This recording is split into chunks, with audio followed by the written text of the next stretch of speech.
appreciate you inviting me here today, and thank all of you for being out on a cold night. As she said, my name is Sachin Chheda, and I'm the director of the Wisconsin Fair Trade Coalition. And so I've got just a kind of a short agenda, and I want to hear from each of you as well in terms of how you think about these issues and how we can continue to reach out and reach your neighbors and friends and family on these issues, because it really is at the core of what we do in the union movement and what we're talking about in this presidential election and in all these other elections. Our trade policy is a fundamental driver of what's going wrong in this country, and so I think that it's important that we're all engaged in it. I'm not a professor, I don't have a college degree, so I can't stand up here and lecture for 20 minutes or more, so I hope we have some discussion. What I want to do tonight is I'll tell you who I am a little bit more. I'm going to talk about who the Fair Trade Coalition is and how we operate. I want to spend some time talking about some of the economic statistics that we know about, the AFL-CIO is talking about, because I think it's important that we're all kind of speaking the same language and understanding how these issues affect us at a macro level and also at a personal and family and human level. I want to talk about what's wrong with our trade policy so that we have some shared understanding.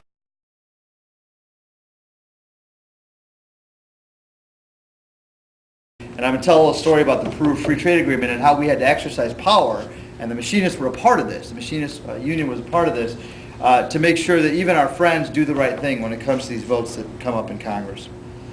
Because you are those workers. If you look at the plants you work in, the organizations you work in. But we also, and I think this is kind of interesting, we're the most productive, but we also work the longest hours in the developed world. So even though we're producing more per hour, we're still expected to work the most. And we're living in a country whose economy generates over $13 trillion a year in income.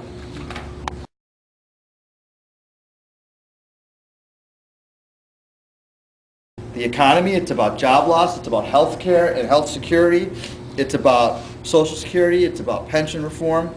And we have tons of new populist voices in Congress and in the state legislature. We've made a tremendous amount of progress. And in 2006, it was a watershed year for new voices. So as we talk about this issue, and we talk about building our power, we do really have the opportunity to focus on a working family's economic agenda. But I have to talk about the problem a little bit more. 30 years ago,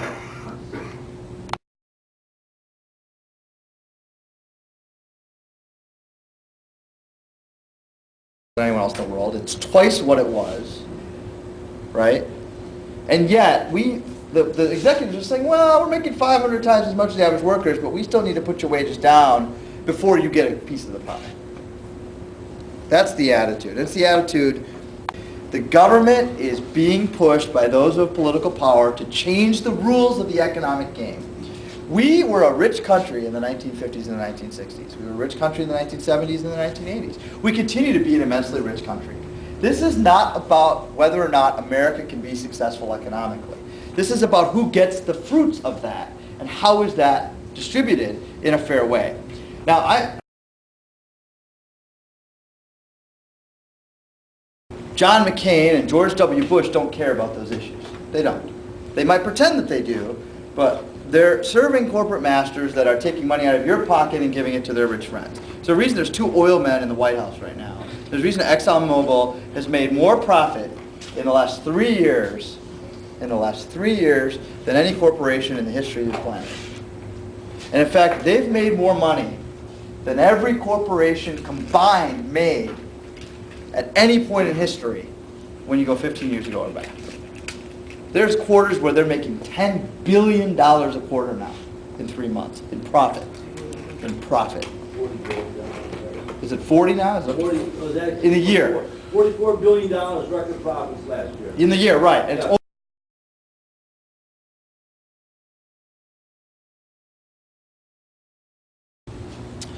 NAFTA was passed, 1993, 1994. It actually passed after the new Congress was elected in 1994, the final vote, but it was happening all year long. And Ross Perot talked about the giant sucking sound, and it happened. There's a giant sucking sound. 2 of them, actually. One of our jobs and our wages going first south and then across the border south. And then secondly, it was the beginning of this wave of undocumented people who are good, human beings trying to raise their family. But the economy collapsed essentially in Mexico. And it was the beginning of the flood of these undocumented immigrants coming into America looking for an opportunity for their family. Then we passed GATT, remember the General Agreement on Trade and Tariffs, and we created the WTO, and we basically said, okay, we're done having our own laws, let's let the corporations be in charge of the law. And we gave up our sovereignty on so many fronts. We actually gave foreign investors more rights than U.S. investors have. You know, people talk about how everybody's an investor, everybody's got stock, you know, you guys have your 401ks and whatever you might have. But the reality is that even if you're an investor, part of the investor class and in the middle class in the U.S., and you have a mutual fund or whatever, you actually have less rights about what American law should be than a foreign investor, the way the rules of the WTO are set up. I mean, it's an incredible system. Then we gave China permanent trade status. And you know, we were free trade. We renewed most favored nation status every year, so it didn't really change at that moment. The rules we've been operating under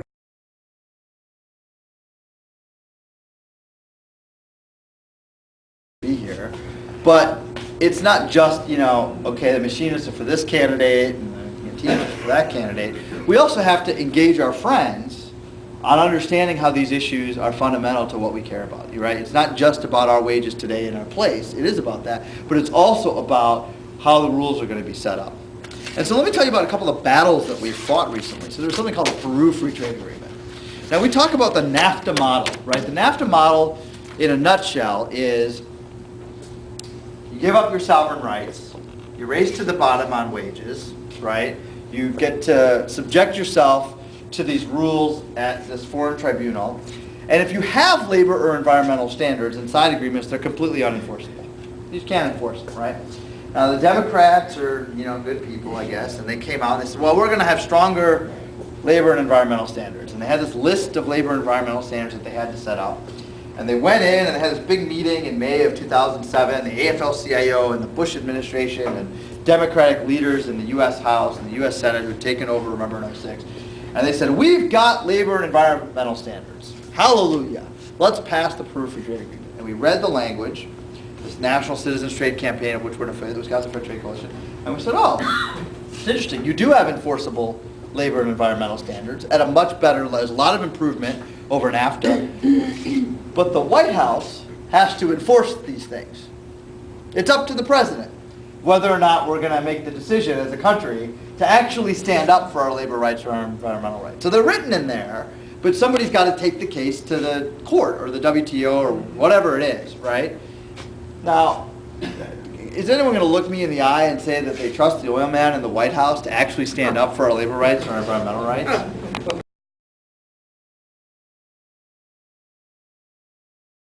This. We exercised our power with Hillary Clinton and Senator Barack Obama. And you can read an article in The Nation. I'll email it to you, Pat, if you want to email it. Yeah. We made trade a real issue in this campaign. Both candidates came out for the first time hard and clear against Panama and South Korea. Both candidates made commitments to a new vision of fast track, because this fast track process is how the corporations, you know, kind of short circuit the public debate about whether the content of these agreements is actually good for people. We have written commitments now from both of them on that issue. We have commitments to support what we call a marker bill. We want to talk about what we're for. We're not against globalization. We want to sell more ocean spray overseas. We want to. That's a good thing, right? Exports are a good thing. Right now, the truth is that 7 in 10 people in Wisconsin believe that trade is a net loss. And they're right? I mean, we lose a lot more. We don't sell nearly enough overseas compared to the jobs that we're losing and, you know, the stuff that we buy that comes in from overseas at Target. I shop at Target too much, but I mean, you know.